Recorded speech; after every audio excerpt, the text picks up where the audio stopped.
Have you ever felt like temptation was just too strong to overcome? Like no matter how hard you try, you keep falling into the same patterns? Many people feel this way, but there is one verse in the Bible that speaks directly to this struggle, and it brings truth and hope. This verse is 1 Corinthians chapter 10 and verse 13.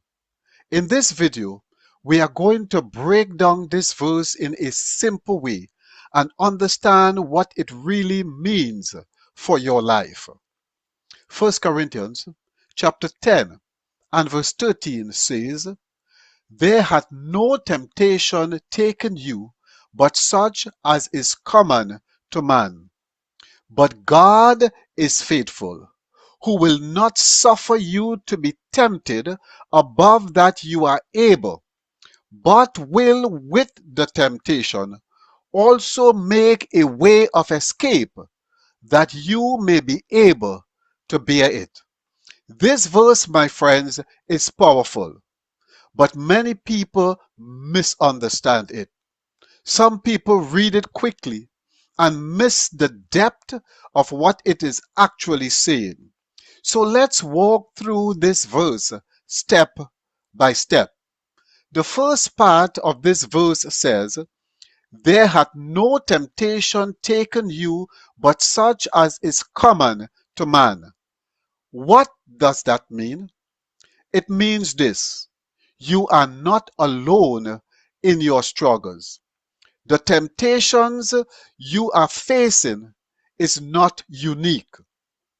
It may feel unique, it may feel personal, but many others have faced similar battles. This is important because one of the enemy's strongest lie is that you are the only one dealing with this struggle. This lie creates isolation, and isolation makes the struggle feels stronger. But this verse reminds us temptation is part of the human experience. You are not alone.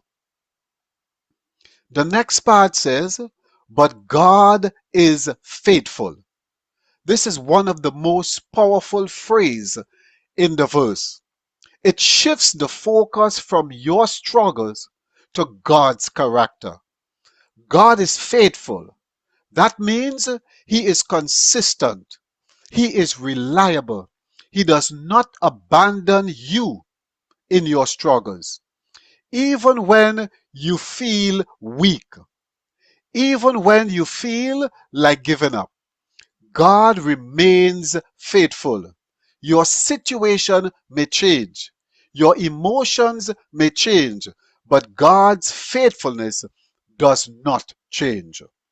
The verse continues, "Who will not suffer you to be tempted above that you are able." This part can be misunderstood.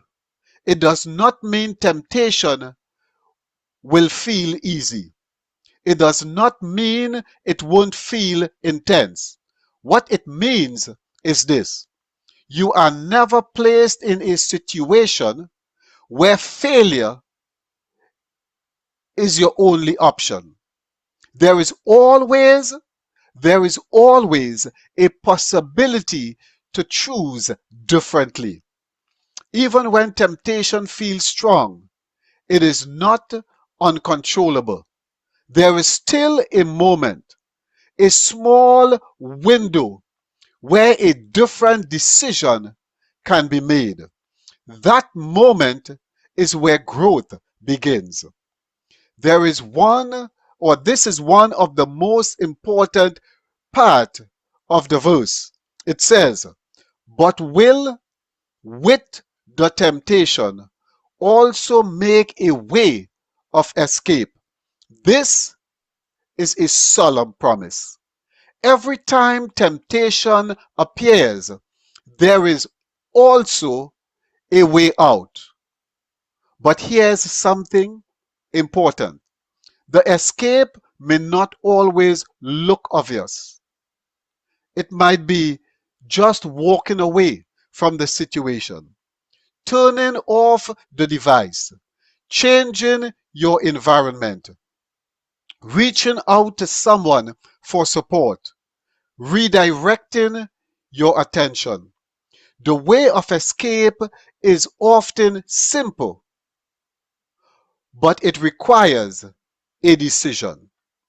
Many people miss the escape because they are focused only on the temptation. But when you start looking for the way out, you begin to see it more clearly. The verse ends by saying that you may be able to bear it. This means temptation is not just something to avoid. It is something you can learn to overcome. Each time you choose wisely, something changes. Your mind becomes stronger. Your habits begin to shift.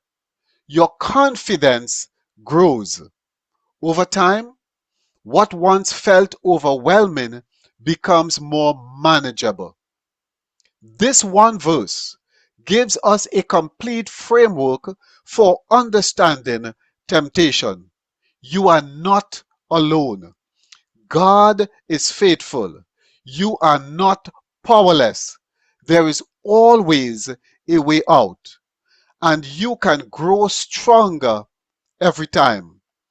This changes everything. Instead of feeling trapped, you begin to see possibilities. Instead of feeling defeated, you begin to take small steps forward. So, how do you apply this to real life? Here are a few simple steps. First, recognize the moment of temptation. Second, look for the way of escape. It may be small, but it is there. Third, act quickly. The longer you stay in temptation, the harder it becomes to leave. Fourth, learn from each experience. Each moment teaches you something about your trigger and your patterns. 1 Corinthians chapter 10 and verse 13 is not just a verse to read. It is a truth to live by. Temptation may be real, but so is the strength available to overcome it. So is the faithfulness of God, and so is the possibility to change. Your future is not controlled by your struggles. It is shaped by the decisions you make in those moments of temptation. If this video helped you understand the verse more clearly, consider sharing it with someone who may need encouragement. And if you want more teaching like this, simple, clear, and practical, subscribe to the channel. And remember, there is always a way out.